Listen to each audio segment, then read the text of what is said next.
thinking about search intent and the business value of the keywords is always our first and foremost thing we look for. For business value, that could be a keyword where someone's searching a product, but it could also be a keyword that's more upper funnel, where they're just looking for information, and we'll use some other tactics to get them to convert later. But we do want to identify what we're trying to do with this piece of content. Are we trying to just capture top funnel keywords and build a remarketing list off the back of that?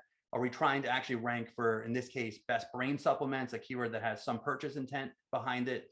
Identifying that first, and then figuring out what's the actual intent of the keyword. So when we think about intent, and in this specific example here, this is an interesting set of search results.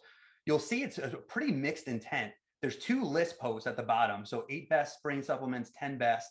Then there's actually a negative article about not buying into the hype. And then at the top, there's like an overview, what is type post. So what this tells us is you can't force a product page to rank well for this type of search. So right away, without doing this research, you may be trying to optimize your product page around this term, and you're going to end up spinning your wheels.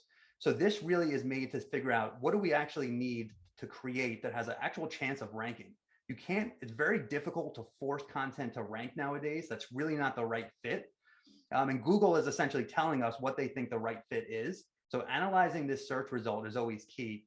So right away with this result, we know we need to do something informational. It has to be more blog or resource style versus a traditional product page.